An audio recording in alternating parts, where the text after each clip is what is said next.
विशेष शास्त्र। सामान्य शास्त्र को विशेष शास्त्र बाद कर देता है। इसको कैसे बोलना चाहिए?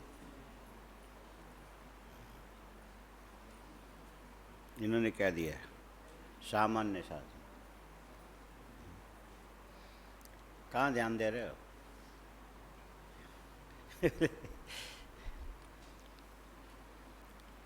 एक सामान्य नियम होता है, एक विशेष नियम होता है। एक प्रकार के रोग प्रतिरोधक शक्ति विशेष होती है। इसको एंटीबायोटिक बोलते हैं क्या? एंटीबायोटिक बोलते हैं।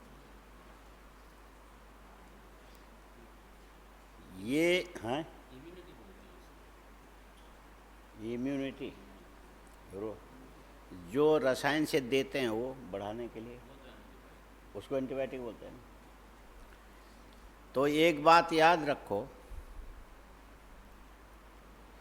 किसी को भी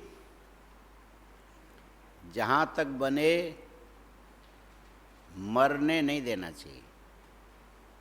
समझ रहे हो? ये भी लिखोगे कि वैसे? किसी को भी जहाँ तक बने मरने नहीं देना चाहिए।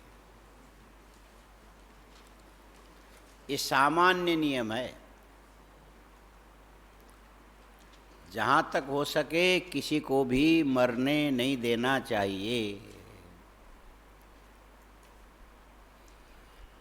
जहाँ तक तुम्हारा बस चले वहीं तक, और क्या।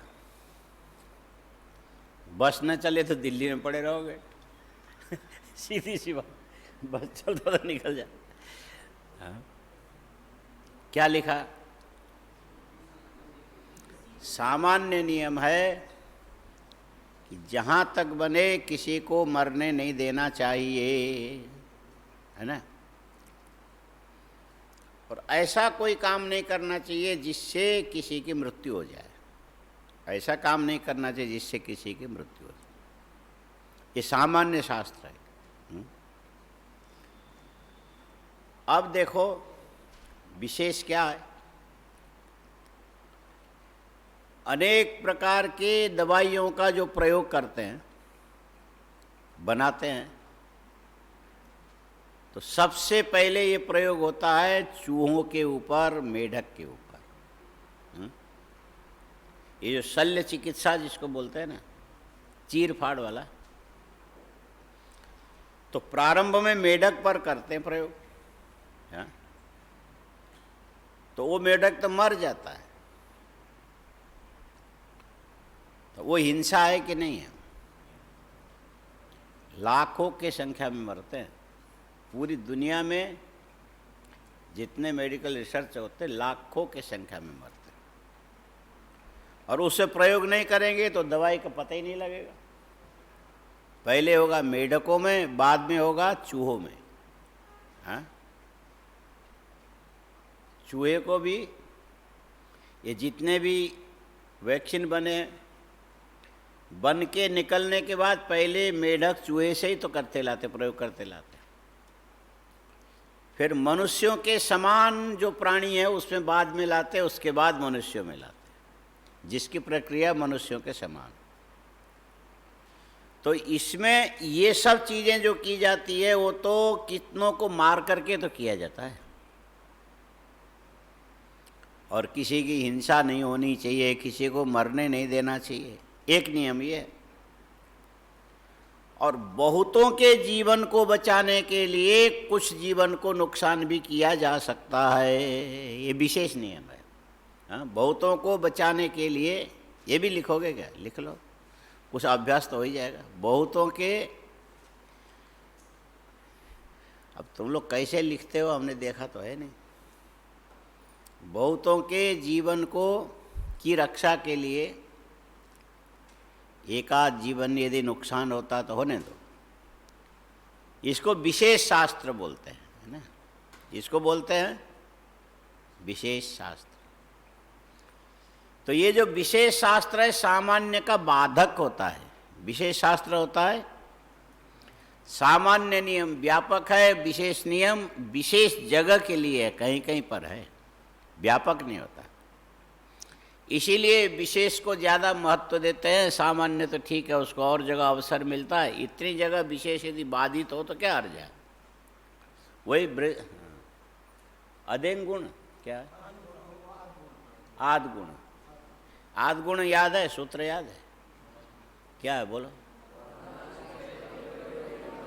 सब लोग बोलोगे तो समझ में नहीं आएगा, एक बोलो कोई। हाँ, आद गुण अवर्णात, बोल अवर्णात, आराम से बोल। अवर्णात अचि परे पूर्व परयोरेको गुण आदेश स्यात्। अब उदाहरण बोलो। हाँ, रमा आगे ईश, और इसमें अवर्ण आगे होना चाहिए कि पहले नहीं? रमा, हाँ से आद गुण अवर्णात अचि परे, ऐसा है ना। तो अवर्ण हो गया रमा, हाँ, और आगे ईश में ये अचपरे हो गया, और इन दोनों को मिला के एक गुण होगा। उसमें भी कई नियम है, एक गुण में से कौन सा हो। गुण कितने हैं? हाँ, कौन कौन से? अ, ए, ओ, ये 3 गुण हैं, ठीक है। अब इसमें अ से परे ई होने से कौन सा गुण इसमें होना चाहिए? हाँ, अ, ए, ओ में से किसको रखेंगे? तो इसमें फिर वहाँ जाते होंगे तुल्यास पर। हाँ, हाँ? स्थाने अंतरतम। हाँ, यही है ना। स्थाने अंतरतम क्या करता है? हाँ, ताल्वादि स्थान। हाँ, सदृशतम आदेश, माने आदेश जो करेंगे उससे मिलता जुलता होना चाहिए, जो पहले है उसकी जगह मिलता जुलता आना चाहिए। आदेश कैसा होना चाहिए? जैसे बड़े बड़े जो स्कूल कॉलेज चलते हैं आजकल, स्कूल चलते, अधिक कमाई का धंधा स्कूल में होता है। हाँ, संस्कृत में नहीं, बाकी स्कूलों में खूब अच्छी कमाई होती है। और वो लोग क्या करते हैं कि बोर्डिंग भी रखते हैं और आके पढ़ के जाने का भी रखते हैं। और सबसे ज़्यादा कमाई बोर्डिंग में रखने में, भोजन में से कमाते हैं, उछाल जो एक एक आसन उसमें से, बहुत सारे उसमें उपाय। अच्छा, अब उसमें उनका हिसाब है, इतने वर्ष से इतने वर्ष तक के विद्यार्थियों को तत्त जगह में रखो। छोटों को रखने में उनको ज़्यादा फायदा है, बड़ों को रखने से छोटों को रखने में फायदा। भोजन का पैसा तो पूरा ही लेते बड़े के माप से, लेकिन छोटा तो कम खाएगा ना। और दूसरा ये है कि ये जो सोने की तख्त है ना, छोटे के लिए छोटा ही चाहिए। हाँ, 2.5 फुट काफ़ी है, ये 2.5 होगा मेरे। और बड़े के लिए तो कम से कम 3 फुट तो चाहिए ना, नहीं तो गिरेगा। लंबाई भी 6.5 फुट चाहिए। तो उतनी लकड़ी का खर्चा बच गया। हजारों में जाओ तो उसमें कमाई होगी ना, बच्चे छोटे। अब उसमें इतने इतने साल के बाद वो छोड़ करके जाएंगे तो उसकी जगह कौन आएगा?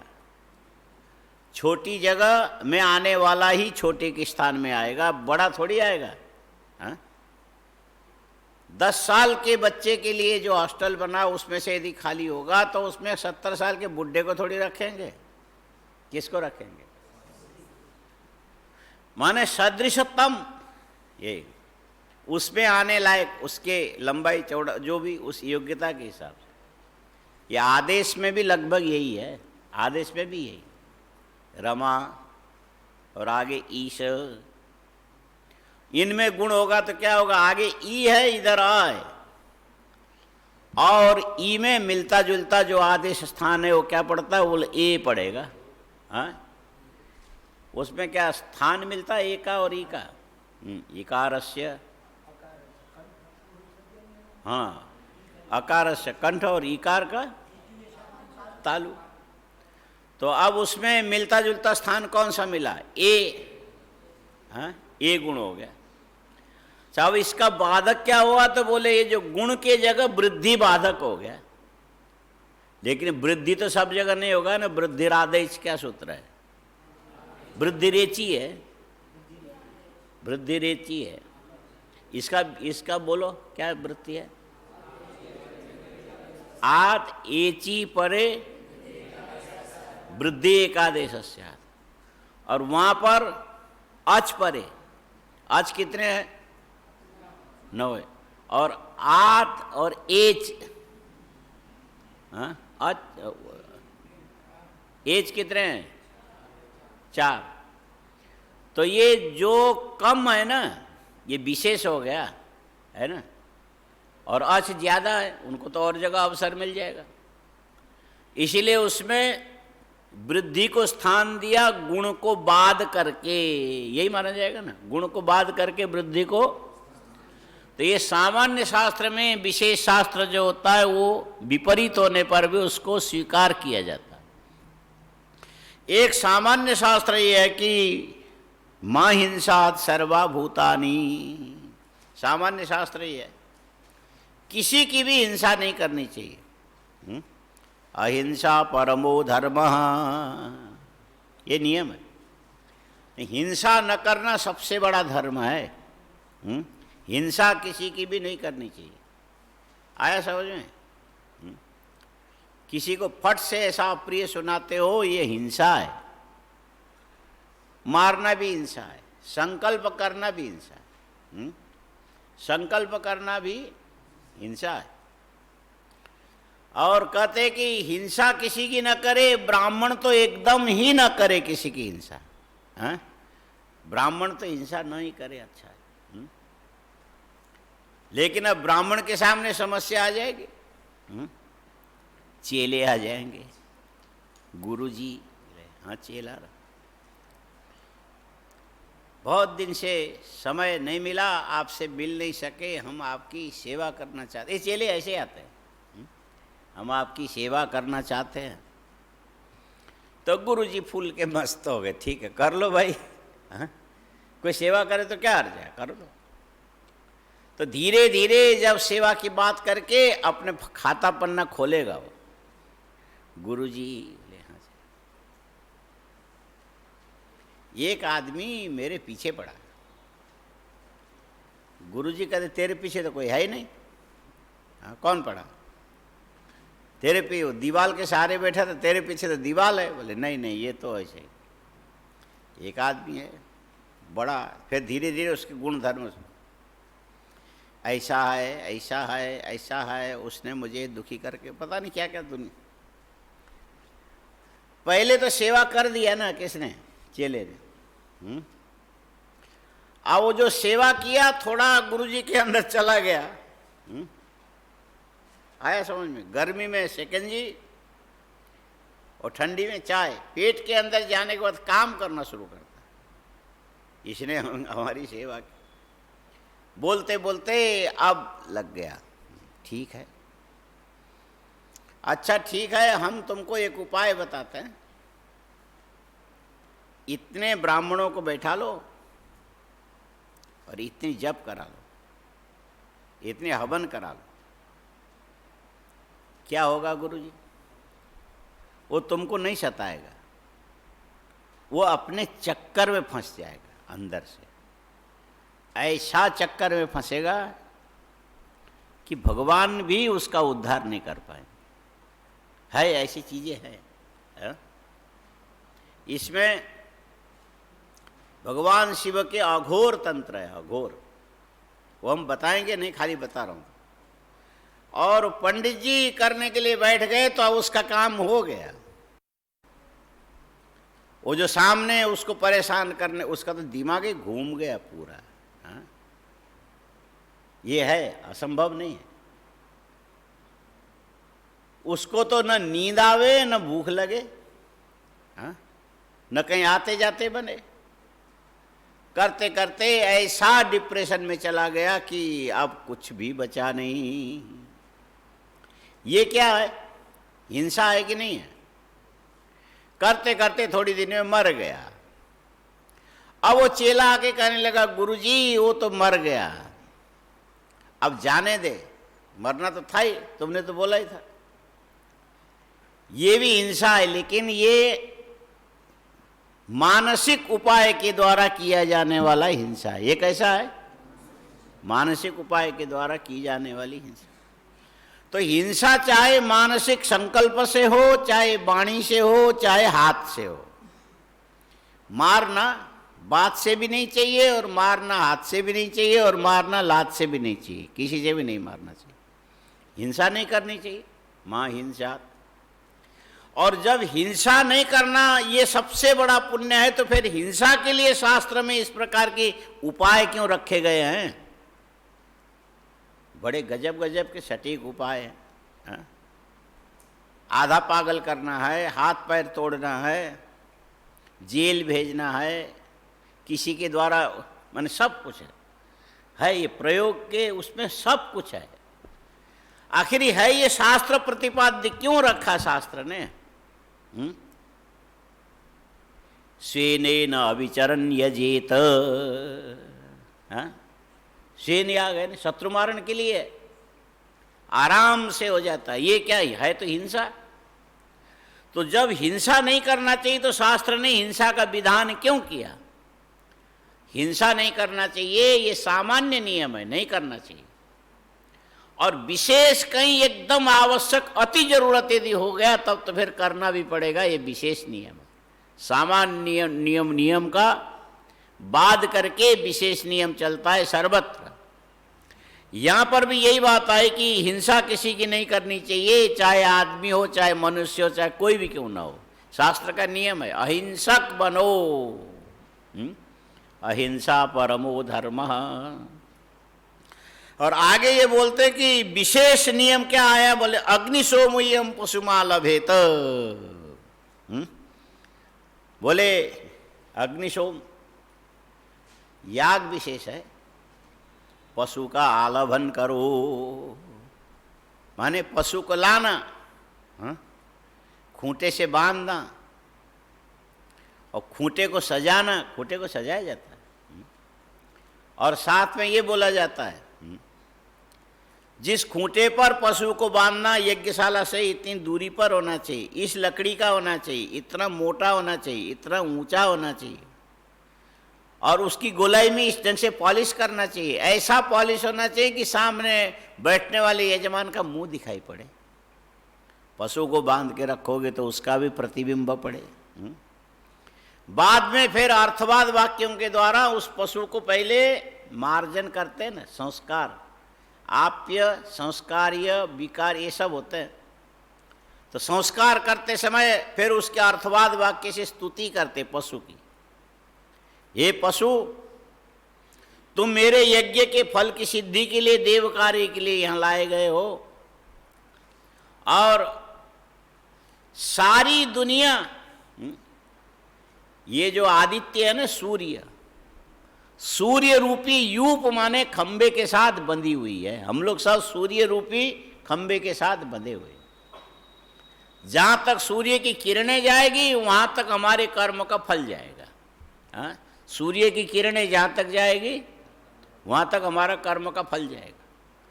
इसीलिए तुम संसार में आए सूर्य के किरणों से आए। जहां जन्म लिया वहां पहुंचे सूर्य की किरणों से, बड़े भी सूर्य से ही। और तब से लेके अब तक लगातार जो खाते जा रहे हो, जीते जा रहे हो, श्वास ले रहे हो, क्या क्या पता नहीं कर रहे हो, ये सब के पीछे सूर्य ही कारण है।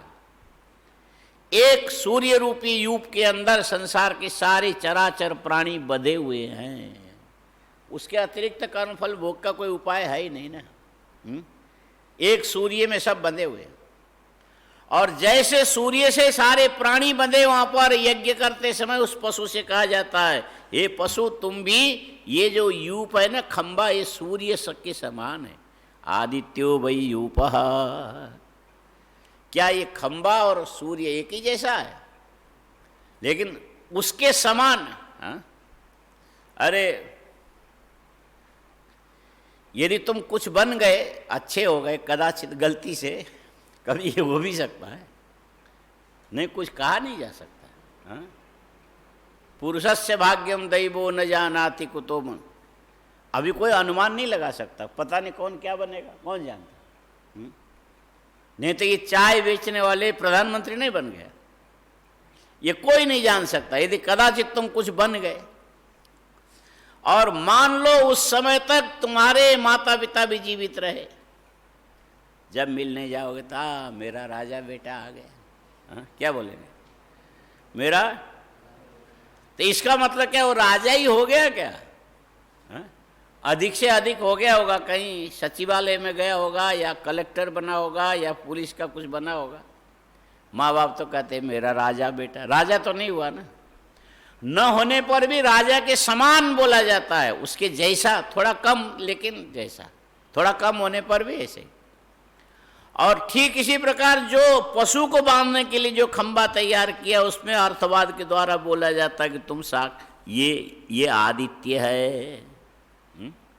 और जैसे आदित्य के साथ सारे प्राणी बंधे हुए, उसके साथ हे पशु हमने तुमको बांधा। और ये आदित्य प्रजापति के कोटि में भी आता है। और हम इस यज्ञ के लिए तुमको यहाँ बांध रहे हैं और तुम्हारा अवदान करेंगे, मारेंगे, लेकिन यहाँ से तो शरीर छोड़ करके तुम जाओगे सीधा प्रजापति ब्रह्मा जी के लोक में चले जाओगे। यह अर्थवाद वाक्य है, उसको फुला दिया जाता है। हाँ, मरने को तैयार हो जा, चढ़ जा बेटा सूली पर। अच्छा, ये बोल के फिर बाद में तो उसका मारना ही तो पड़ेगा। हाँ? नहीं तो हवन कैसे करोगे?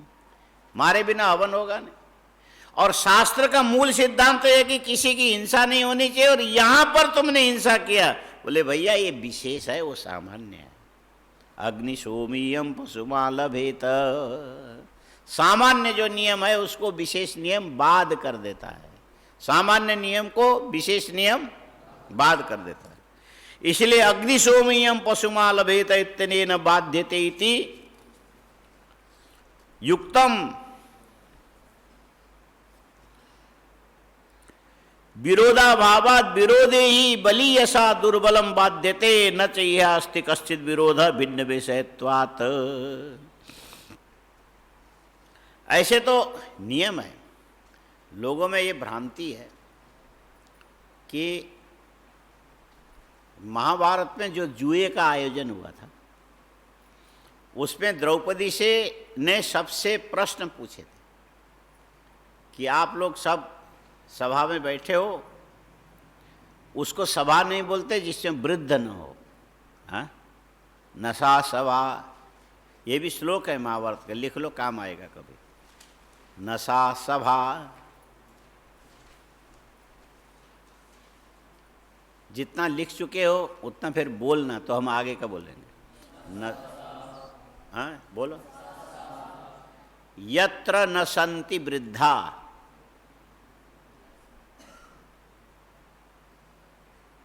फिर शुरू से लेकर अंतिम तक बोलो। नशा सभा यत्र न संति वृद्धा, नते वृद्धा, नते वृद्धा, लिखा नते वृद्धा, सबने लिख लिया। और शुरू से बोलो। नशा सभा यत्र न संति वृद्धा, नते वृद्धा, यत्र नते वृद्धा, ये यत्र नहीं, नते वृद्धा, ये न वदन्ति धर्मम, ये न वदन्ति धर्मम, नते वृद्धा ये न वदन्ति धर्मम। हाँ, उससे आगे आगे क्या है? न वै धर्म,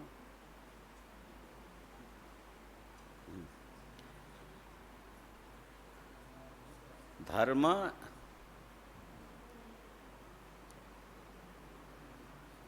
न तद धर्म, न तद धर्म लिखो, न तद धर्म यत्र न चास्ति सत्यम, यत्र न तद धर्म, यत्र न तद धर्म है ना, यत्र न चास्ति सत्यम।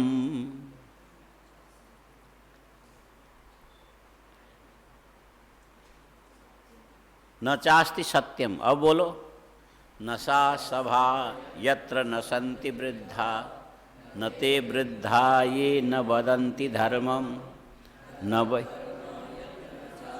सत्यम न तत्सत्यम यच्छलेनाभ्युपैति।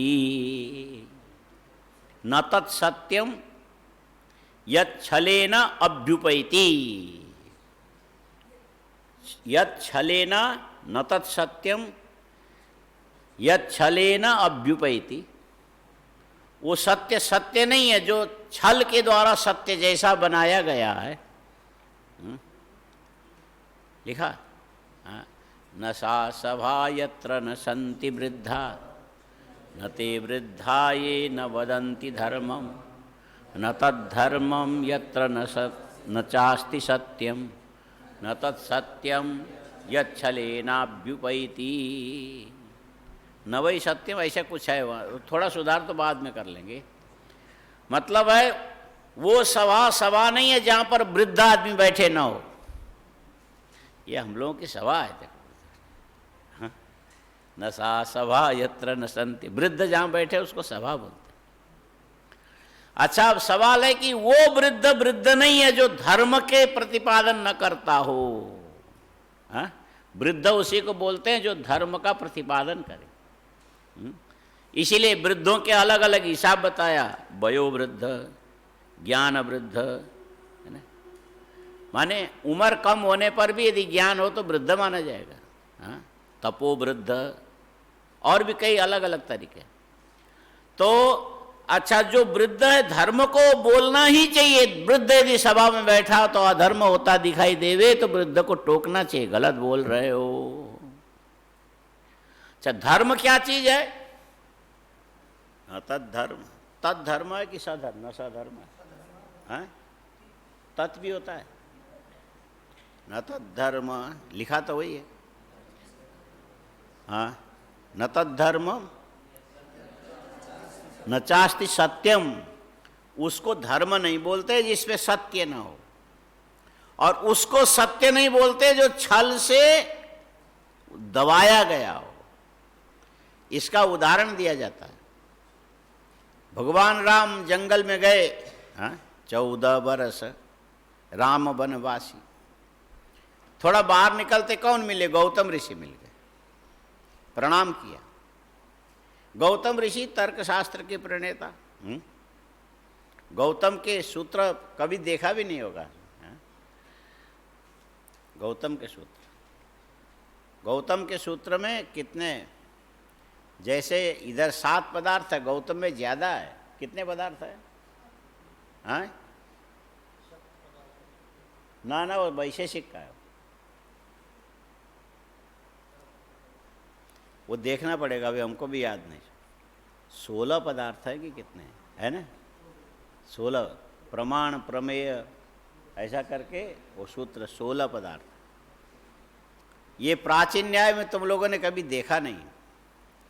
ये जो सूत्रात्मक जो न्याय यदि पढ़ने के लिए बैठो ना, तो ये जो आजकल का न्याय है ये तो बखेड़ा है। हाँ, ये जितने भी न्याय है ये घोर अन्याय है। हाँ, इसीलिए जो विज्ञ लोग तर्क संग्रह से लेकर के पढ़ते, कहते ये तर्क संग्रह नहीं, ये नर्क संग्रह। बोले बालानाम दुख बोधाय क्रियते नर्क, ऐसे बोलते। इसमें दिमाग खराब करने की चीजें ज्यादा है जो समाज में किसी काम में आता नहीं है। और न्याय सूत्र पढ़ के देखो तो उसमें एक भी ऐसा नहीं कि जिसकी उपेक्षा की जा सके। पर कलयुग है, क्या करो। प्राचीन न्याय की जगह 90 न्याय, और ऐसा छा गया कोरोना जैसा हर जगह। चाहे समाचार में जाओ, पेपर में जाओ, कहीं भी जाओ, सब जगह सबसे पहले कोरोना ही आएगा। क्या भूत निकला है, दूसरी कोई बात ही नहीं करता। जो बोलेगा फोन भी पहले वही आएगा। तो ये 90 ऐसा छा गया, हर जगह पहुंच गया। हाँ? चाहे रामानुज ने लिखा, चाहे मधुसूदन ने लिखा, चाहे ये जो कौन सा तीर्थ है, जय तीर्थ, क्या नाम उसका, नहीं, ये जो न्यायामृत जिसने लिखा, जो उसके विरोध में तो अद्वैत सिद्धि लिखी गई, और वो सब जगह ये नव्य न्याय की भाषा चली गई। इसको कटीला भाषा बोलते हैं, कटीला भाषा, इसमें कोई काम नहीं है। हाँ? पर क्या करें, और चल पड़ी तो चल पड़ी, लोग उसके बिना, अब जिसको जो खाने का अभ्यास हो गया वही चाहिए। माने जंगल में एक लक्कड़ बग्गा होता है, शेर शिकार करता है, मांस खा लेता है, हड्डी हड्डी उसको दे देता है, उसके अभ्यास ही है हड्डी चबाने का, और पंडितों ने अभ्यास कर लिया। नव्य न्याय है, बस एक अवच्छेदक होना चाहिए, अवच्छिन्न। ये आ गया तो अब मजा आ गया, किधर से आया इनको मजा पता नहीं, भ्रम से मजा आता है बहुत बार, तथ्य कुछ है ही नहीं। और सारे पुराने कितने सारे मध्य युग के जो विद्वान उसी में मस्त हो गए। ये सूत्र भाष्य की जो प्रणाली पीछे जो चली है वो बहुत बढ़िया प्रणाली है। 6 प्रकार के दर्शन के सूत्र की जो भाष्य की व्याख्या पढ़ोगे, वेदार्थ में भी ये झंझट नहीं है। जब वेद के भाष्य लेकर के बैठोगे तो अर्थ सामने दिखता है। ये बीच में जो अनावश्यक व्याप्ति पंचक कुछ वो दिमाग खराब करने में कोई मतलब, किया हमने भी होगा, और हम मानते कि उतना समय हमारा बेकार चला गया, बर्बाद गया। वो कोई समाज में कहीं शास्त्र लगाने कहीं काम नहीं आता है, उतना समय बेकार गया बस। तो ये समझ लो कि भगवान जब चले तो रास्ते में मिले गौतम ऋषि, उनको प्रणाम किया, बोले कहाँ जा रहे हो? वन में। किसके लिए? पिता की आज्ञा है। अब गौतम ऋषि कहने लगे, पिता ने वन में जाने के लिए, वन में क्या होता है? वन का लक्षण करो, जहाँ पेड़ पौधे जंगल पहाड़ ये सब रहे उसको वन कहते हैं। अच्छा, पिताजी ने क्या कहा? संसार में जितने भी वन है सब जगह जाने के लिए बोला तुमको? बोले 14 वर्ष वन में रहने के लिए बोला। इतना ही तो बोला है ना। अरे भैया, ये वनत्वावच्छेद का अवच्छेदेन यावत वन गमनम असंभवम। 14 वर्ष में संसार के सारे वन तो तुम देख नहीं सकते हो। खाली 14 वर्ष वन में यदि बिताना है तो उस वन में जो वनत्व होता है, तल लक्षण लेकर के अयोध्या के पास में एक जंगल बना लो, वहां रहो, शासन करो, क्या जरूरत है वहां? भगवान राम ने हाथ जोड़ दिया, गुरुजी ये गौतमी विद्या है, न पठेद गौतमी विद्या। बोले ये विद्या पढ़ करके यदि वेदादि शास्त्र का अध्ययन नहीं करोगे तो मरने के बाद तुम सियार बनोगे। हा? खाली तर्क संग्रह पढ़ के मत मरना। और आजकल को तर्क संग्रह ही कोई ढंग से नहीं पढ़ता है। हा? माने अज्ञान ज्ञान मानी न सर्व। और उतने ही पढ़ के यदि आगे वेद वेदांग नहीं पढ़ोगे तो मरने के बाद सियार बनोगे। और काशी में एक पंडित जी कहते थे, नहीं ऐसा यदि होगा तो भी किसी को बोलना मत। ले क्यों? राम सेवक झाजी बोलते थे, बोले स्वामी जी संसार में सब चीज की जरूरत है। अरे सियार भी तो चाहिए। गन्ने के खेत में रात को चिल्लाते कितना अच्छा लगता है। कोई पंडित खाली ये न्याय पढ़ के मर जाए, सियार में खेतों में घूमेंगे, अच्छा है। सृष्टि में सब चीज की जरूरत है, ऐसा किसी को बोलना नहीं। लेकिन भगवान राम ने कहा न पढ़े। क्यों ऐसा कहा? बोले जो सत्य होता है युक्ति और तर्क से उसको बदलने की जो कोशिश की जाती है वो सही सत्य नहीं है। न भाई सधर्म न तद धर्म, जो ने पहले वो सत्य, धर्म वो नहीं जिसमें सत्य न हो। सत्य वो नहीं है जो छल से दबाया जाता हो। और आप ये जो वनवास के 14 वर्ष की जो प्रतिज्ञा की हमने पिता के सामने, उसको छल के द्वारा आप अर्थांतर में ले जा रहे हो। ऐसा राम नहीं करेंगे, है ना। माने सभा वो है जिसमें वृद्ध हो, वृद्ध वो है जो धर्म को बोलते हो मौका आने पर, और धर्म वो है जिसके अंदर सत्य हो। सत्य उसको कहना चाहिए जिस सत्य में अगर मगर वाला कोई लांग डाट बोलते हैं ना, वो लगा हुआ नहीं होना चाहिए। असत्य को तुमने किसी तर्क युक्ति से सत्य बनाया, ऐसा सत्य सत्य नहीं है। तो द्रौपदी ने पूछा, वहां पर बड़े बड़े सभा में विद्वान बैठे थे, आचार्य थे, धुरंधर थे, हाँ, माने हित साधनता अंशे भ्रांति रहितत्वम, ये विद्वानों के लक्षण है। हाँ, ये विद्वानों के लक्षण है। हित साधनता अंशे भ्रांति रहितत्वम, हित साधनता अंशे भ्रांति रहितत्वम, ये शायद विद्वान का है कि किसका लक्षण? हित साधनता अंशे भ्रांति रहितत्वम, शिष्टत्वम, शिष्टाचार होता है ना, हित साधनता अंशे भ्रांति रहितत्वम, शिष्टत्व, माने ये कल्याणकारी है उस अंश में जिसके मन में जरा भी भ्रांति न हो, उसी को शिष्ट कहते हैं, विद्वान कहते हैं, है ना, वृद्ध कहते हैं, सभा की शोभा बोलते हैं उसको, है?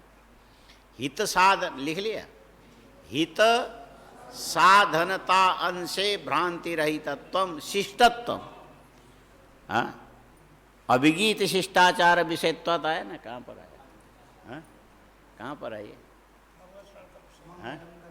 हाँ, मंगलम सफलम, बोले हेतु क्या है? अभिगीत शिष्टाचार विषयत्वात्, अभिगीतो नाम अनिंदित, अनिंदित शिष्टों के आचार का विषय होने से ये मंगल कर्तव्य है, क्योंकि समाप्ति काम वो मंगलम आचरित, इस प्रकार की श्रुति कहीं पर आती नहीं है। फिर भी परंपरा है सब जगह मंगलाचरण करने की, तो जब श्रुति नहीं तो किसके आधार पर तुम करते हो? बोले भाई जितनी श्रुति सब अभी तक विद्यमान थोड़ी है, बहुत सारे लुप्त तो हो गए, लेकिन जो अनिंदित शिष्टों ने आचार की परंपरा में जिसको बांध करके रखा, वहां पर श्रुति के न दिखाई देने पर भी शिष्टाचार अनुमित श्रुति की कल्पना की जाती है। लगातार परंपरा में शिष्ट अनिंदित शिष्टों ने जो आचरण किया उसका श्रुति के उपलब्ध न होने पर भी आचार की परंपरा चल रही, इसीलिए मानना पड़ेगा इसमें कोई श्रुति रही होगी, अब मिल नहीं रहा, इसीलिए इस आचार को छोड़ना नहीं चाहिए। बोले ये अभिगीत शिष्ट क्या है?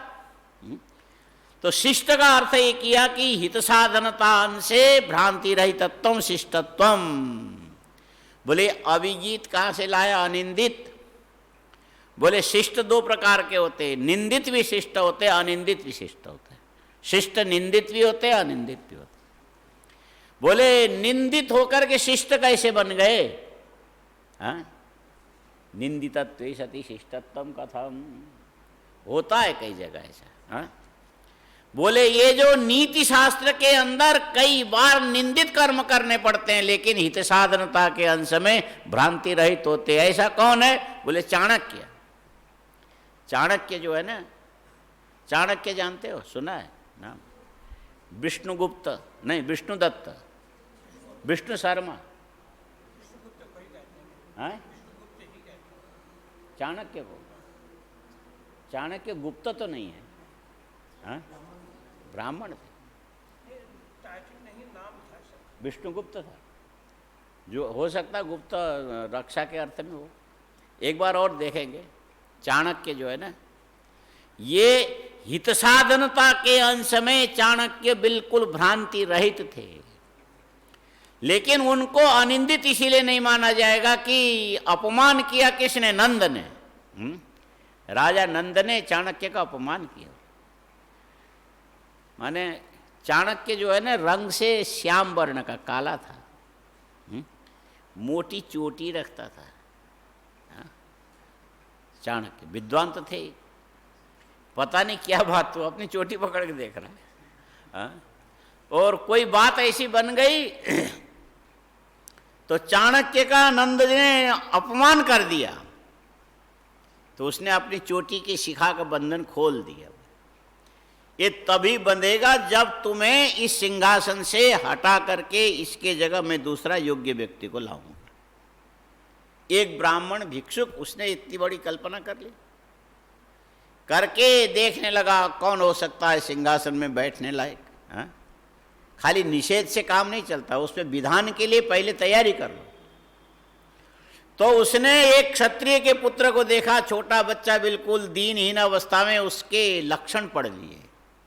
हित साधनता के अंश में उसमें कोई कमी नहीं थी। चाणक्य बच्चे को देखा, 8-9 साल का था। हाथ देखा, अंगुलियां देखी, नाखून देखा, नाक देखा, आँख देखा, ये सब देखा, ललाट देखा।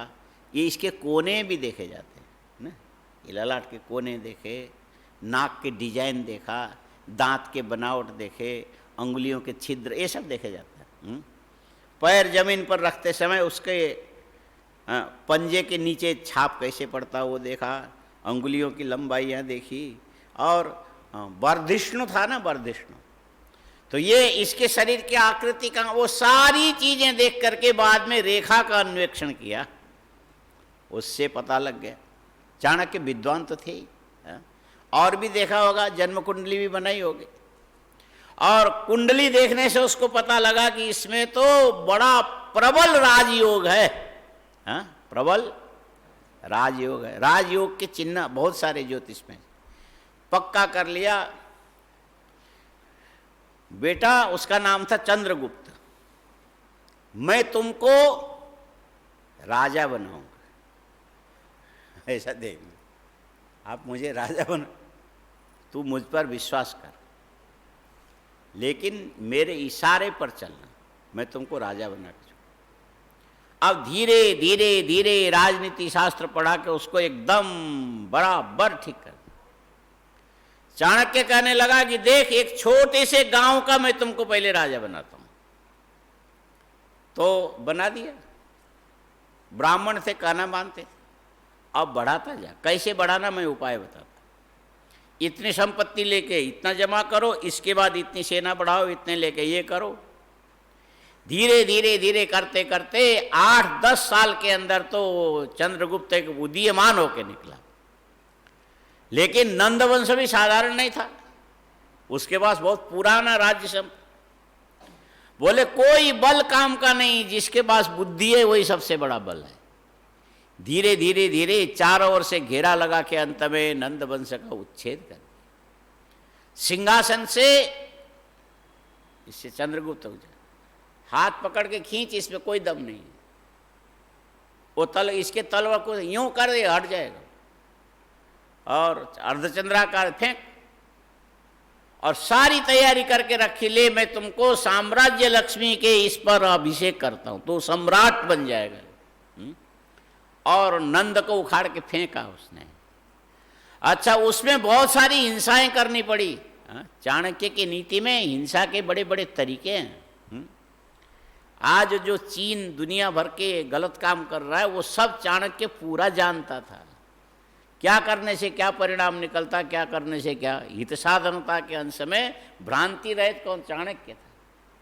लेकिन ब्राह्मण होकर के किसी के वंश का उच्छेद करके दूसरे को ला करके बैठाना, ये अपने आप में अनिंदित नहीं है, निंदित है। हिंसा बहुलकारी है, भले अच्छा किया हो। लेकिन लोग ये मानते कि चाणक्य नीति कुशल जरूर है, लेकिन नीति कुशल होने पर भी शिष्ट है। हित साधनता के अंश में उसने अपना स्वार्थ कैसे सिद्ध करना चाहिए, इसमें कहीं भी भ्रांति नहीं है। लेकिन वो शिष्ट इसीलिए नहीं कि अपने स्वार्थ सिद्ध करने के लिए निंदित कर्म भी कर लिया। उसकी परंपरा में यदि मंगल का आचरण चला तो बोले इसको अभिगीत शिष्टाचार विषय नहीं माना जाएगा। और जिनको किसी से कोई लेना देना नहीं, केवल शास्त्र प्रतिपाद्य कर्म करना है, उनकी परंपरा में यदि चला तो बोले इसको अभिगीत शिष्टाचार विषय होने के कारण बोले ये मंगलम सफलम अभिगीत शिष्टाचार विषयत्वेन विषयत्वात्। ऐसे करके अनुमान है शायद, यही अनुमान है। तो वो चीज ले जा करके महाभारत में पूछा किसने? द्रौपदी ने पूछा कि आप लोग इतने बैठे हो, ये जो जुआ ये धर्म है कि अधर्म है? राजा युधिष्ठिर को जुआ खेलने के लिए आप लोगों ने यहां बुलाया, और ये युधिष्ठिर धर्मात्मा है और ये अच्छी तरह से जानते हैं कि जुआ खेलना ये दुर्वृत्त है, सद्वृत्त नहीं है। उन्होंने पहले मना किया कि हम जुआ नहीं खेलेंगे, इससे हमारी सारी संपत्ति चली जाएगी, अनर्थ आ जाएगा, झगड़ा बढ़ेगा, कुछ भी हो जाएगा, वंशनाश हो जाएगा। और युधिष्ठिर ने, ये धृतराष्ट्र ने कहा कि युधिष्ठिर तुम तो मेरी आज्ञा में रहने वाले हो, अरे इतने 100 पुत्र मेरे हैं, 5 तुम लोग हो, मिल करके थोड़ा जुआ हुआ खेल के यदि तुम मनोरंजन करते हो तो क्या हर्ज है? आखिर तुम लोग प्रसन्न रहोगे तो हमें भी खुशी होगी। ये बात छल से कहा। किसने? धृतराष्ट्र। और छल से कही हुई बात को भी युधिष्ठिर ने नकारा नहीं। मेरे पिता के बड़े भाई ताऊ हैं, ये यदि कहते हैं तो इनकी बात हम बिल्कुल टाल नहीं सकते हैं, इसलिए बैठे। अच्छा, राजा को राजा के साथ खेलना चाहिए, वहां पर छल क्या किया गया? शकुनी पासा फेंके। और इसका रहस्य तो बाद में जाके उजागर होता है। महाभारत में जब जुआ खेला गया था, एक भी दांव दुर्योधन के पक्ष में गिरा ही नहीं था, पासे पड़े नहीं थे, एक भी दांव नहीं पड़े। और आचार्य द्रोण ने, भीष्म ने कहा कि युधिष्ठिर से पूछो कौन जीता है, यही बता सकता है, ये धर्मात्मा है, उसकी बात को कोई नहीं टाल सकता है। और यही बात एक बार और भी हो गई थी। बलराम जी को भी शौक था जुआ खेलने। जब भगवान के पुत्र थे ना प्रद्युम्न, उनका विवाह हो गया, रुक्मी के बेटी से हुआ, वहां पर सब लोग इकट्ठे हुए थे, जुआ खेलने बैठ गए, और बलराम जी हारते गए हारते गए, और जब सब कुछ हार गए, अपना वो जो हल भी हारने को तैयार हो गए, रुक्मी ने बलराम जी को चिढ़ाया, अरे ग्वालो, ऐसा बोल, गाय के पूंछ पकड़ के चलने वाले, सिर पर गोबर की टोकरी लेके चलने वाले, ये जुआ और युद्ध तो क्षत्रियों का काम है, तुम्हारे बस का नहीं है। ये तुम्हारे हल भी हमारे काम है, अब तुम्हारे पास दांव लगाने के लिए कुछ नहीं, रहने दो, बोल दो हम हार गए। बलराम जी को गुस्सा आया। हा? गुस्सा में सबसे बड़े सांप को ही ज्यादा गुस्सा आता है।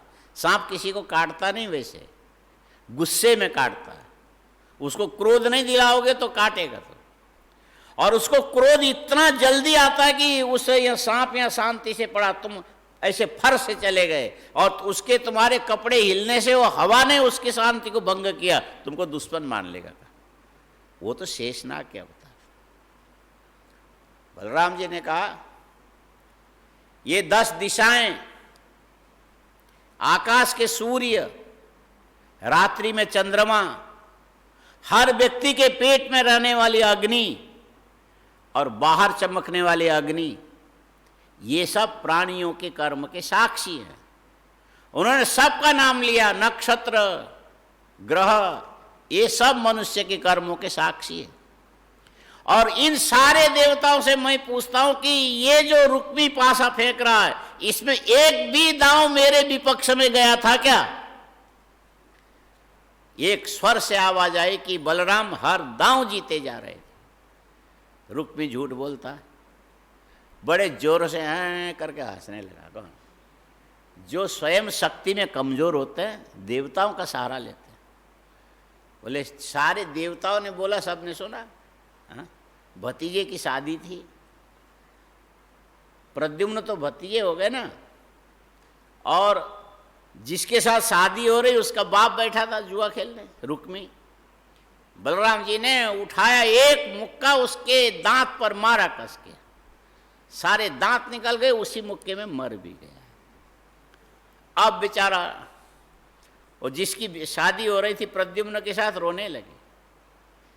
बलराम ने कहा क्यों रोती है, जो होना था वो हो गया। मैंने जानबूझ के थोड़ी मारा। हमने तो सोचा ये बड़ा बलवान होगा, उठा के मारा तो इतना कमजोर निकला, मर ही गया। हमने तो थोड़ा ऐसे ही होगा। अब रहने दे, जो हो गया हो गया, क्योंकि कुल में झगड़ा नहीं होना चाहिए। अतः जैसे बलराम जी ने एक भी दांव नहीं हारा था, इसी प्रकार युधिष्ठिर के भी एक भी दांव। वहां पूछा कि जब देवताओं ने कहा आप जीते तो ये कैसे बोल रहा था कि आप जीत गए? बोले तुम ये पूछो ना कि ये कैसे बोल रहा था, हमने कैसे सहन किया। हमने इसीलिए सहन किया कि मेरे भतीजे का ससुर है। अरे हार गए तो ले गए तो ले ले, क्या फर्क पड़ता है? कुछ संपत्ति ले लेगा, मेरे द्वारका में कमी थोड़ी है, और दे देंगे।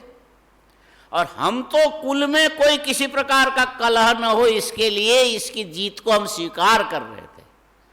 लेकिन उसके अंतिम सीमा में चला गया, अंत में मेरी पूरी दुनिया में मजाके उड़ाने लगा। अंत में क्या करे, कुछ उपाय नहीं था, फिर हमने मार दिया। अब इस पर आप लोग वाद विवाद मत करो, जाने दो, कोई बात। और युधिष्ठिर ने जितने भी पासे जो शकुनी ने छोड़ा था, सब के सब युधिष्ठिर के पक्ष में थे। और युधिष्ठिर उसको शकुनी उठा लेता था, बोलता था मैंने जीत लिया। युधिष्ठिर चुप। बोले ये पितृव्य है, यदि ताऊ खुश होते तो होने दो, क्या फर्क पड़ता है। युधिष्ठिर को ऐसा था कि हम तो जंगल में जाके बसे थे, सम्राट भी बाद में बने, भगवान की कृपा होगी तो सब कुछ आ जाएगा। ये यदि थोड़ी दिन खुश होते तो होने दो, हाँ, ये चिल्लाते तो क्या फर्क पड़ता। और ये सहन करने का सारा लक्षण सब लोगों ने देख लिया था। भीष्म ने देखा, द्रोण ने देखा, कृपाचार्य ने देखा, और वाल्मीकि, सब जितने भी विद्वान सब ने देखा। ये युधिष्ठिर जानबूझ के हार रहा है, ये हारा हुआ नहीं था। धर्म को यही जानता है। और कौन से धर्म के बंधन में रह करके ये हार रहा है, ये यही जाने, हम नहीं जानते। द्रौपदी ने पूछा क्या युधिष्ठिर ने पहले अपने आप को हारा कि मुझे पहले दांव में लगाया? तो बोले पहले युधिष्ठिर खुद हार गए, भाइयों को हार गए पहले, बाद में अपने आप को हारे, बाद में द्रौपदी को।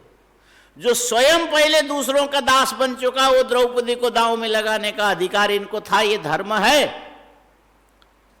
भीष्म कहने लगे द्रौपदी, लोग कहते कि भीष्म चुप रहे, चुप नहीं रहे।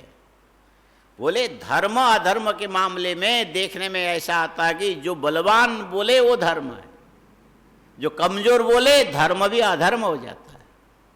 यहाँ ये जो दुर्योधन के जो पक्ष में ज्यादा बलवान लोग इकट्ठे होने से यहाँ अधर्म धर्म बन रहा है। ये कलयुग है। द्रौपदी सबसे बड़ा धर्म तुम्हारा पति युधिष्ठिर में स्थित है, वो एक बार बोल दे मैं एक भी दांव नहीं जीता आ रहा हूं, सही यही है। लेकिन वो पहले बोल तो देवे, कम से कम मुख से शब्द तो निकाले।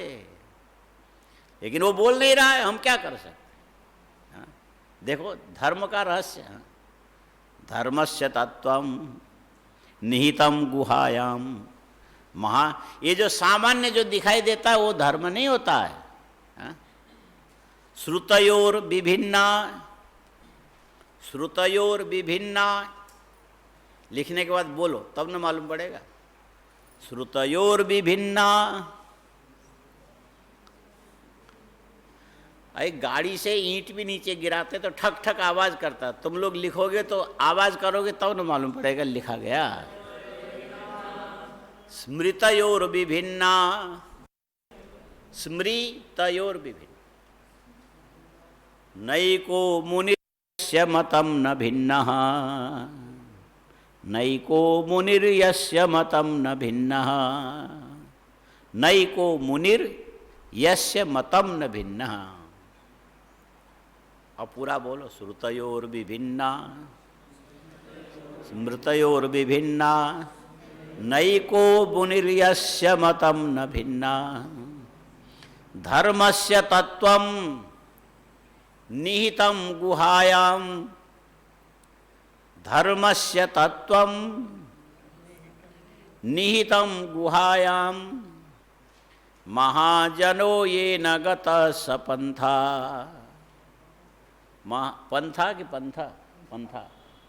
महाजनो ये न गत सपंथा, लिख लिया, महाजनो ये न गत सपंथ, जिस रास्ते से बड़े बड़े लोग चले गए वही धर्म का रास्ता है। तुम शास्त्र से भी निर्णय नहीं कर सकते हो, विरोधी मत शास्त्र में आता है, श्रुति में भी आता है। शास्त्र में भी विरोधी मत आता है। क्या आता है शास्त्र में भी? हाँ, एक और शास्त्र कहेगा कि कुर्वन् नेवेह कर्माणि जीजीविषेत् शतम् समा, और थोड़ी दूर जाकर के शास्त्र कहेगा ये कर्म से तुम्हारा भला होने वाला नहीं है। माने परस्पर विरोधी मत शास्त्र में मिलते हैं, वहां पर संगति बैठानी पड़ती है। स्मृति में भी ऐसे बहुत से आता है। हर व्यक्ति को अपने पक्ष को सामने रखने के लिए सारी चीजें आती है, स्मृति में भी मिलता है। ऋषि मुनियों का आचरण भी सबका एक जैसा नहीं है। हाँ, कोई बन गया प्रमाणवादी नैयायिक, वैशेषिक बन गया, कोई ऋषि बन गए योग सांख्य, ये सांख्य वाले, और कोई बन गए कर्मवादी मीमांसक, कोई बन गए भगवान वेद व्यास अद्वैत वेदांत अद्वैतवादी। उनके सूत्रों को भी लोगों ने द्वैत पर खींचा है। पता लगता है कैसे खींचा। गाय के स्तन में दूध जब तक रहेगा तब तक दूध आएगा, लेकिन ज्यादा खींचोगे तो खून निकलेगा। हाँ, ये है रामानुज भाष्य भी ब्रह्मसूत्र में, श्री भाष्य बोलते क्या बोलते, पढ़ के देखिए। 2-3 पंक्ति पढ़ने से लगेगा बर्बाद है, मगजमारी करना बेकार। शब्द जालम महारण्यम चित्त भ्रमण कारण, इसीलिए कोई उसमें मन लगाने का फायदा नहीं है। तो सारे ऋषि मुनियों के अलग अलग मत आते, इसीलिए धर्म का तत्व क्या है कैसे जानोगे? धर्मस्य तत्वम निहितम गुहाय। धर्म को जानने के लिए श्रुति स्मृति ऋषि मुनि के शरण से तुम धर्म को जान लोगे जरूरी नहीं है, लेकिन धर्म के द्वारा जो अपने गंतव्य को पहुंच चुके उनके मार्ग का अनुसरण करो। वहां कोई शास्त्र देखने की जरूरत नहीं। हाँ, रामादिवद वर्तितव्यम, भगवान राम ने जैसा आचरण किया वैसे आचरण करो, तुम्हें शास्त्र पलटने की जरूरत नहीं। जहां संशय आए उनको देख लो, बस वही ठीक है। महाजनों, जिस रास्ते से ऐसे निर्द्वंद महात्मा चल पड़े उनके पीछे पीछे चलो, उनके पद चिन्ह के पीछे चलोगे तो वहीं तुम धर्म के तत्व तक पहुंच जाओगे, प्राप्तव्य तक पहुंच जाओगे। श्रुतयोर विभिन्ना स्मृतयोर विभिन्ना नैको मुनिर यस्य मतम न भिन्ना, धर्मस्य तत्वं निहितं गुहायाम महाजनो ये न गत सपंथा। जब द्रौपदी ने पूछा कि ये क्या बाद में ये जो मुझे दांव पर लगा है युधिष्ठिर ने, ये सही है, बहुत देर तक तो बोले नहीं। अंत में जाके जब भगवान ने साड़ी बढ़ाई, क्या क्या हुआ वह सब कुछ हुआ। फिर भीष्म ने कहा द्रौपदी तुम्हारी बात के मैंने जवाब दे दिया। बलवान निर्बल को निर्बल धर्म बोले तो अधर्म कहलाता है, बलवान अधर्म बोले तो धर्म कहलाता है। ये संसार में बलाबल का विचार होता है। उसमें भीष्म ने इशारा कर दिया तुम्हारे 5 पति कम बलवान नहीं है। एक बार युधिष्ठिर बोल दे, हाँ, बलराम जी ने मुट्ठी पकड़ के उठा के बोला सारे देवता कर्म के साक्षी मनुष्यों के, बोलो कौन? तो वहां बोल दिया ना, आकाशवाणी हुई। ये युधिष्ठिर एक बार अपने मुख से बोल दे कि मैं एक भी दांव हारा नहीं हूं, ये सारा पासा ही पलट जाएगा, उल्टा हो जाएगा। लेकिन ये युधिष्ठिर को कौन समझा सकता है? इसके मन में तो एक ही बात बैठी, पिताजी थे बचपन में मर गए और उन्होंने जंगल में जीवन इसीलिए बिताया कि कहीं मेरे बड़े भाई अंधे धृतराष्ट्र के अधिकार में कटौती ना हो जाए मेरे चलते। हाँ? मेरे राजधानी में रहने से मेरे बड़े भाई के अधिकार की कटौती न हो, उनके मन में कुंठा ना आवे, इसीलिए जंगल में बिताए, मुनि बन के रहते रहे। और बचपन में वो चले गए, अब तो हमारे लिए जिसको मेरे पिता ने माना बड़े भाई के रूप में, वही हमारे पितृव्य हैं, आदरणीय है। यदि अन्याय के द्वारा भी मेरे हारने से यदि उनको आनंद मिलता है तो उसके लिए ये सारा दुख ज़्यादा नहीं है, सहन करना चाहिए। इस चीज़ को न अर्जुन समझता था, न भीम समझता था, न नकुल न सहदेव। और ये जो मर्म है ये आचार्य को भी पता था, कृपाचार्य को भी पता था, और साथ में भीष्म को भी पता था। ये युधिष्ठिर बोल दे तो फिर अब भी सब कुछ पलट जाएगा, वो कुछ नहीं बोल रहे। बड़ा बुरा लगा वहाँ पर, द्रौपदी को बहुत बुरा लगा। और अंदर उसने कचरा भरा, भ्रास बोलते, क्या बोलते, भ्रास माने गैस, भ्रास माने भरा हुआ गैस, भ्रास। जब दोबारा एक बार तो दे दिया सारी संपत्ति, युधिष्ठिर तुम जीत गए, लेके जाओ इंद्रप्रस्थ, धृतराष्ट्र। फिर दुर्योधन आ गए, बोले मेरी जीती जिताई सारी चीजें दे दी, एक दांव और खेलने दो। बोले क्या होगा? वो जो जीतेगा 12 साल जंगल में रहेगा, 1 साल अज्ञातवास रहेगा, जो हारेगा वो पूरा राज्य लेगा। माने हारेगा जंगल में जाएगा, जो जीतेगा राज्य कमाएगा। और अज्ञातवास में दिख गया तो फिर 12 साल।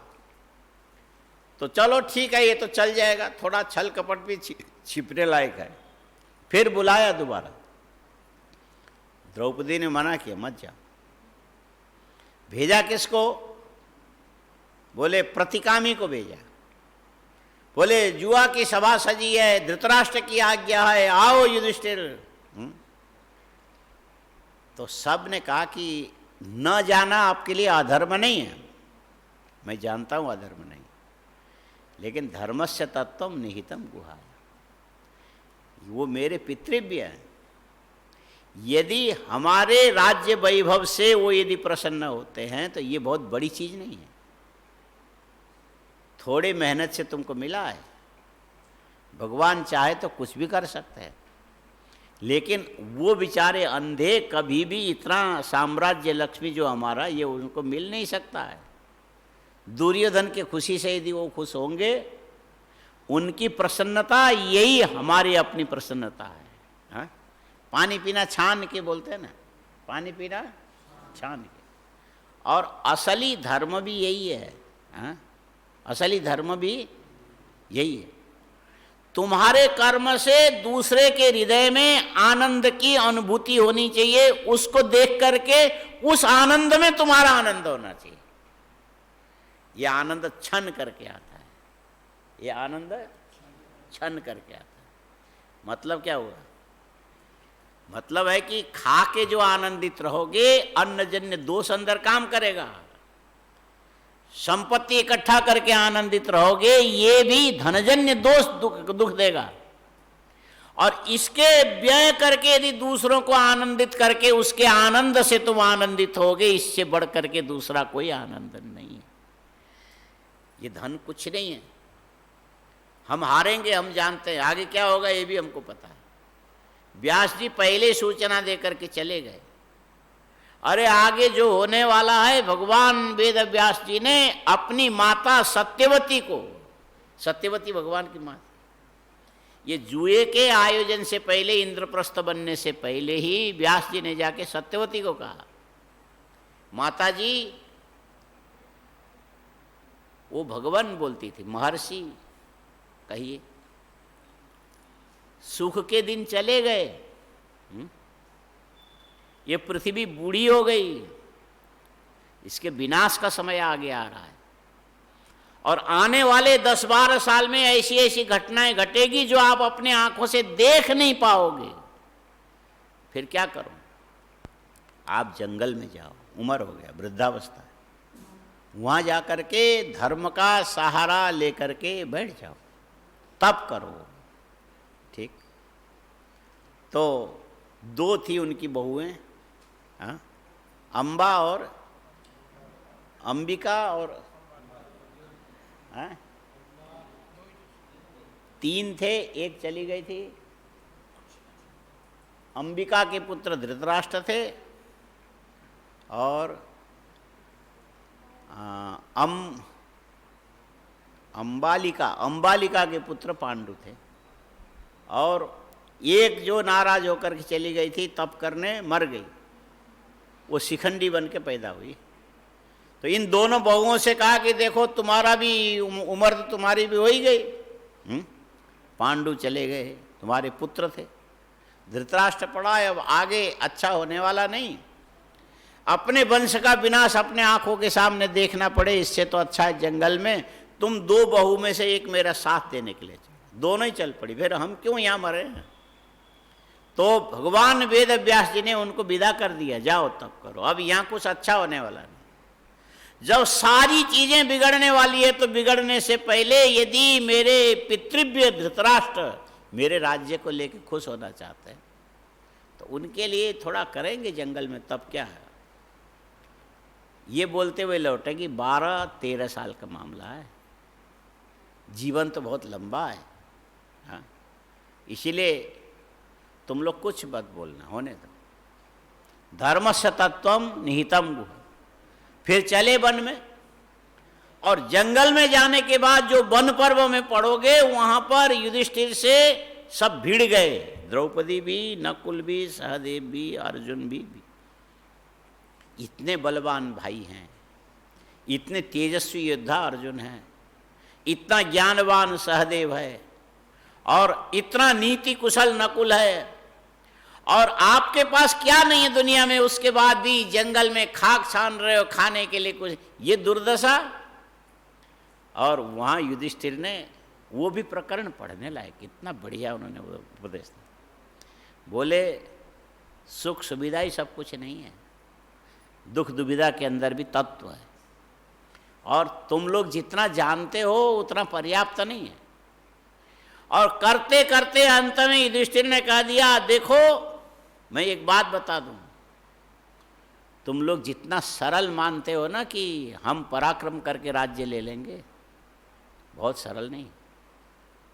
युधिष्ठिर ने कहा सब कुछ हो सकता है, भीष्म को तुम जीत सकते हो, द्रोणाचार्य को जीत सकते हो, कृपाचार्य को जीत सकते हो, लेकिन वहां पर कर्ण ऐसा बैठा हुआ कि उसको तुम जीतोगे, इसमें हमें बिल्कुल विश्वास नहीं है। युधिष्ठिर ने कहा उसके हस्तलाघव को हमने देखा है, उसके तेज को हमने देखा है, उसके वाणी में तेज है, क्रिया में स्फूर्ति है, निशाना सही है, नीति को जानता है, ज्ञान विज्ञान रखता है। ये हम पांचों मिलकर के भी उसको हम पराजित नहीं कर सकते, वो इतना विलक्षण व्यक्ति है, वो दुर्योधन के पक्ष में है। यदि अभी लड़ना ये हमारे लिए ठीक नहीं। और ये युधिष्ठिर ने अंत में भी जाके बोला, जब युधिष्ठिर को पराजित किया कर्ण ने और अर्जुन मिलने, वो तो बोल दिए कि मर गया कर्ण की नहीं। जब कर्ण का वध हुआ, भगवान और अर्जुन आए, राजन जिसके लिए आप 10-12 साल से एक दिन भी अच्छी तरह से नहीं सोए, वो मारा गया। कहीं ऐसा तो नहीं कि अभी मुझे नींद आई और मैं स्वप्न देख रहा हूं, ये संभव हुआ? भगवान श्री कृष्ण कहते आपने जीवन भर मुझे अपना मन माना है, मेरी तो मान लीजिए कर्ण मां, चलो मेरे साथ चलो। और सिर कट के जमीन में गिरे हुए कर्ण को युधिष्ठिर पहले दूर से देखते रहे, सच में मरा है कि भ्रांति है। बाद में उनको शांति मिली। जिस शत्रु के बल विक्रम को लेकर के मैं 12-13 साल तक एक दिन भी आराम से नहीं सोया, आज भगवान श्री कृष्ण से कहा कि आपकी नीति से मरा ये, नहीं तो अर्जुन के बस की बात नहीं थी, उसका पराक्रम मैं जानता। भगवान ने भी कहा कि नहीं, आपके आशीर्वाद से, आपके तपस्यामयी दृष्टि से ये मरा है। हा? जब दुर्योधन गिराया गया तो भगवान ने कहा युधिष्ठिर आपकी तपस्या, कल पढ़ा था। हा? कल क्या पढ़ा? कल रात को आप लोग बहुत दुखी हुए होंगे, हाँ, मर मर के पाठ किया होगा। नहीं, पहले किया था कभी? पहली बार? नया नया काम कराने के मेरा अभ्यास है। हाँ,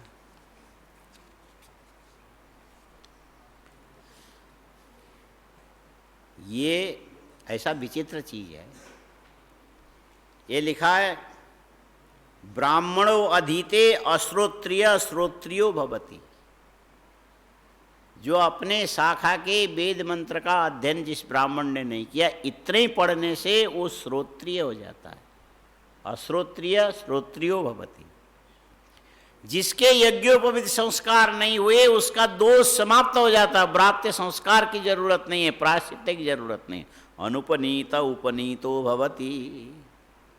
और जैसे सोने में दूसरे धातु मिलने से अग्नि में तपाया जाता है, दूसरे धातु जल जाएंगे, सोना शुद्ध होता है।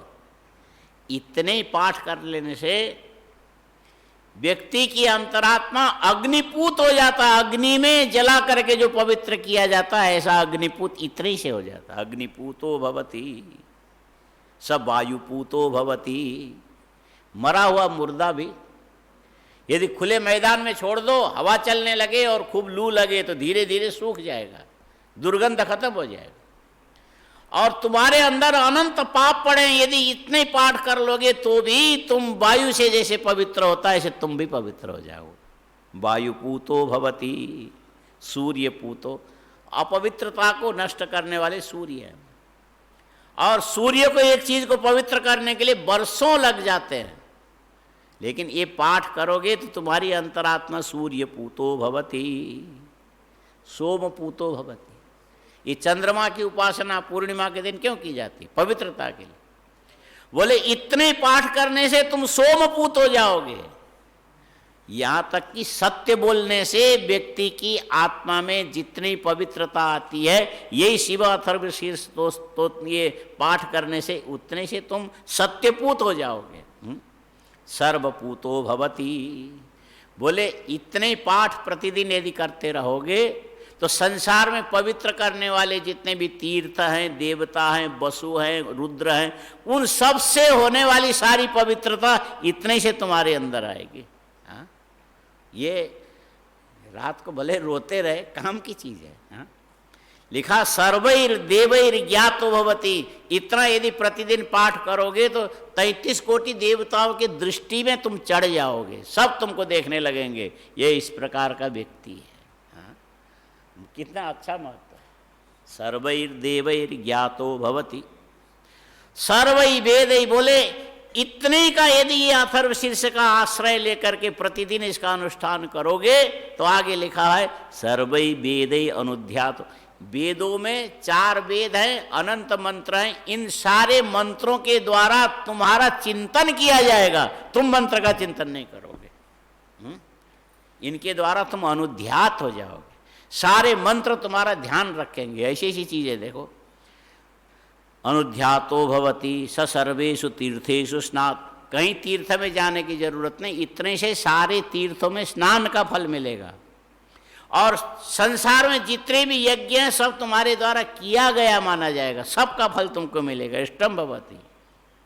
और इतने एक पाठ करने से 60,000 गायत्री जप करने का फल मिलेगा। हाँ? समग्र इतिहास पुराण पारायण करने का फल मिलेगा। रुद्राणाम शतसहस्राणि जप्तानि भवन्ति। ये रुद्री है ना, 100,000 100,000 रुद्री का आवर्तन 100,000 कितना हुआ? 100,000 का क्या मतलब? कितने हो गए? 100,000 का क्या? हाँ, 100,000 हाँ कितना होगा? 60,000 जप्तानि इतिहास। रुद्राणाम 100,000 100,000 वो 1,00,000। 1,00,000 एक ही आवर्तन में एक, माने कल आप लोगों ने 5 किया था, 5 लाख रुद्री का आवर्तन हो गया एक एक व्यक्ति के द्वारा। हाँ, 100,000 जप्तानि भवन्ति प्रणवानाम अयुतम। माने 10,000 ओंकार के जप का फल एक ही आवर्तन से। माने ये प्रत्येक आवर्तन का ये फल लिखा है। आगे लिखा कि वो व्यक्ति अपने आंखों से पूरे पंक्ति को पवित्र कर देगा। हाँ? माने उसके देखने से चाहे कैसे भी पतित क्यों न बैठे हो, उनकी दृष्टि पड़ने मात्र से वो पवित्र हो जाएगा। पंक्तिम पुनाति। हाँ? बहुत बड़ी बात है, कम नहीं है। बोले सचक्षुषा पंक्तिम पुनाति आ सप्तमात् पुरुष युगान पुनाति इत्याह। बोले पुरुष युग माने पीढ़ी। हाँ? 7 पीढ़ी 21 पीढ़ी। हाँ? पिता की 7 पीढ़ी, माता की 7 पीढ़ी, नाना के 7 पीढ़ी, नानी के 7, ऐसा करके 21 पीढ़ी। इतनों को पवित्र करने वाला हो जाता है। सकृत जब तो इव शुचि सपूता कर्मण्यो भवति। खाली चलते चलते बेमन से भी एक बार पाठ कर लोगे तो भी तुम्हारे जितने भी कर्म तुम्हारे छूटे सब हो गए ऐसा माना जाएगा। द्वितीयम जपता, एक दिन में 2 पाठ करोगे, मरने के बाद गणेश जी के लोक में चले जाओगे। तृतीयम जप्त्वा एवमेव अनुप्रविशति, माने यदि 3 बार पाठ करने का नियम रखोगे तो फिर आगे तुमको कहीं जाने की जरूरत नहीं। जप्त्वा एवं अनुप्रविशति ओम सत्यम, ये जब शरीर छोड़ेगा तो परम सत्य में जाकर के विलीन होके मुक्त हो जाएगा। कितनी अच्छी बात है। हाँ? कल तो परेशान हो रहे थे घड़ी देख के। हाँ? नहीं हुआ था, नई नई चीज सामने आई ना। उस दिन सूर्य और नारायण का बोला था, है काम की चीज। हाँ? आस्था में ही दम है। किसमें है? आस्था में ही दम। और आस्था नहीं होगा तो ऐसे तो डमरू बजता रहता है। हाँ? वो बंदर के नाचने से बंदर वाला पैसा कमा ले जाता है, डमरू को क्या मिला? हाँ? इसीलिए फल किसमें मिलता है? आस्था वाले को मिलता है। इसको यदि रिकॉर्ड करके सुनते रहोगे तो कुछ नहीं होगा। वो रिकॉर्ड में आस्था नहीं ना, चेतना नहीं ना। मतलब है कि कोई भी पकवान बनाओगे, घी और चीनी से उस पर मीठा स्वाद आता है। कोई भी सत्कर्म करोगे, तुम्हारे मन के अंदर की आस्था, तुम्हारी चेतना जुड़े तब जाके वो कर्म सत्कर्म बनता है। उसी के जुड़ने से वो कर्म दुष्कर्म भी बनता है। आस्था विहीन होने पर एक डंडे ने 50 आदमी को मारा, मारने वाले ने मारा, डंडे को फांसी की सजा थोड़ी होती है? होती है। डंडे को तो नहीं होगी ना। उसमें आस्था नहीं है, चेतना नहीं है। इसीलिए जितना भी करोगे आस्था के ऊपर निर्भर है। आस्था विशिष्ट होके करोगे तो है। तो थोड़ा मुश्किल से 15 मिनट में एक आवर्तन हुआ, 12 मिनट में। शुरू में 15, बाद में। इतना कठिन नहीं है, चाहो तो कर। भाषा भी सरल है। हाँ? ये अथर्वण श्रुति बोलते हैं। इनके सब वैसे वेदों में अथर्ववेद की भाषा वैसे भी सरल है। यजुर्वेद को छोड़ करके ऋग्वेद भी कठिन है जगह जगह पर, और अथर्ववेद तो अति सरल है प्रयोगात्मक। और इसको भी अथर्वण श्रुति ऐसा मानते हैं। और इसकी कहानी ऐसा है कि भगवान के सिर के ऊपर घोड़े का सिर जोड़ दिया गया, और घोड़े के सिर से उन्होंने उच्चारण प्रारंभ किया। जो जो मंत्र उन्होंने उच्चारण किया वो सब सिद्ध हो गए। इसीलिए ये सब अथर्व शीर्ष, अथर्वा बने घोड़ा। और कई कई पर अथर्वा शब्द का अपने बड़े लड़के को भी अथर्व बोलते हैं। अथर्वाय ज्येष्ठ पुत्राय प्राह। ब्रह्मा जी ने अपने सबसे बड़े ज्येष्ठ पुत्र अथर्व नाम के ऋषि थे, उनको सुनाया। लेकिन यहाँ अथर्व से यही अर्थ है, हयशीर्ष भगवान के द्वारा। और कई जगह ऐसा भी आता कि दधीची ऋषि का सिर काट करके अश्विनी कुमारों ने एक गुफा में रखा, घोड़े का सिर जोड़ दिया। और घोड़े के सिर से अश्विनी कुमारों को ये जो मधु कौन सी विद्या देने लगे। हाँ? अश्वशिरा तो दधीची बन गए। एक विशेष प्रकार की विद्या प्राप्त करके अश्विनी कुमार देवताओं के पंक्ति में बैठ करके ग्रहण करने, हविष्य ग्रहण करने योग्य बने थे। तो देवराज इंद्र ने कहा था कि यदि ये विद्या किसी को दे करके तुमने दूसरों को देव योग्य बनाया, हम तुम्हारा सिर काट देंगे।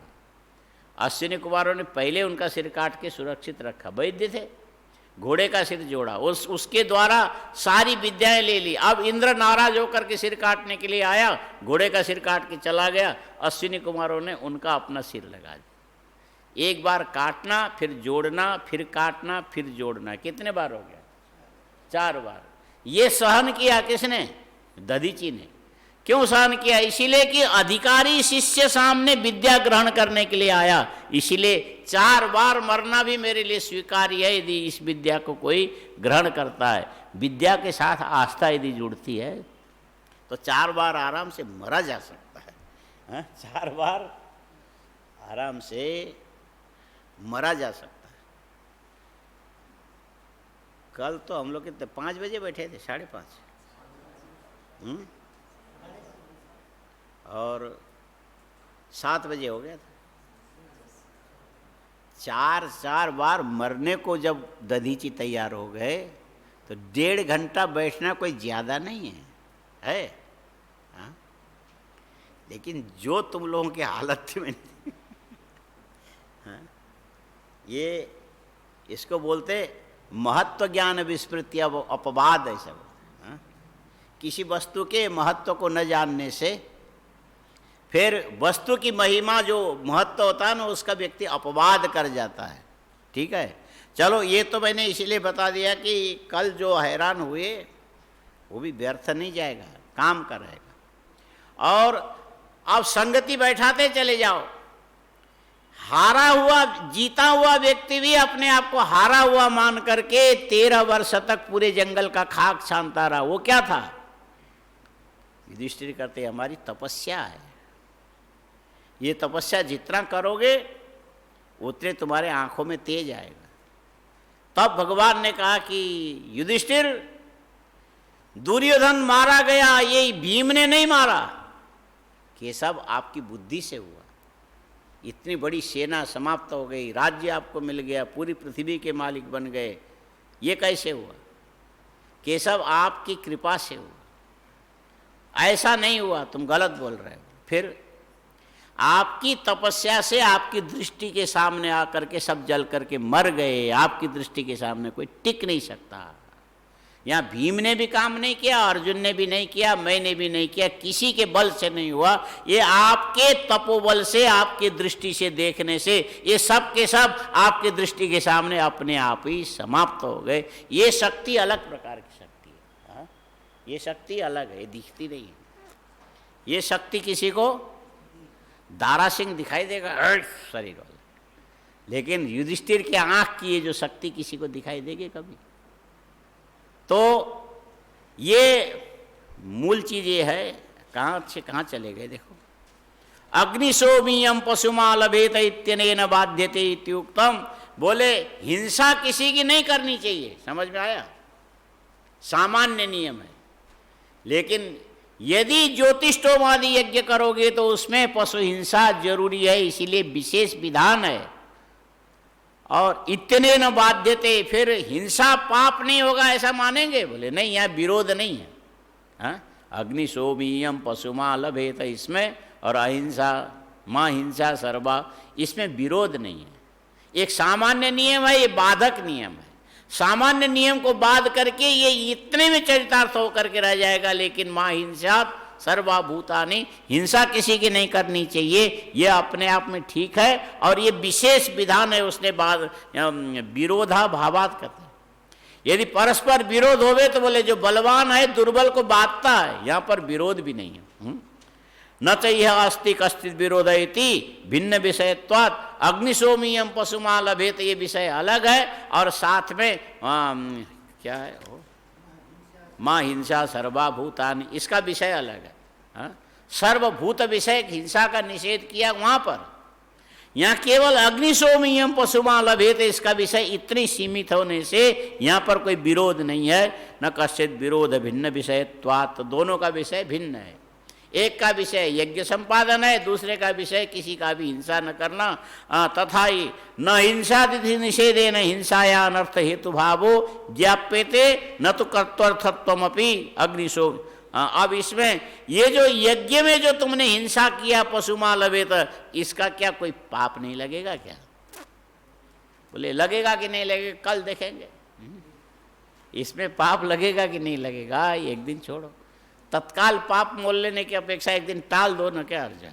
हाँ, बोले मरना, पाप, खराब जो चीज़ें जितना टाल सको। और कर्जा चुकाने वाला भी एक एक दिन टालता है, बोले आज नहीं तो कल देना पड़े, भले पड़ा रहे कोई बात नहीं, तो इसको कल के लिए टाल दो। ओम पूर्णतः पूर्णमिदं पूर्णात् पूर्णमुदच्यते पूर्णस्य पूर्णमादाय पूर्णमेवावशिष्यते। ओम शांति शांति शांति। शंकरं शंकराचार्यं केशवं बादरायणं सूत्रभाष्यकृतौ वंदे भगवन्तौ पुनः पुनः। ईश्वरो गुरुरात्मेति मूर्तिभेदविभागिने व्योमवद्व्याप्तदेहाय दक्षिणामूर्तये नमः। ओम शांति शांति।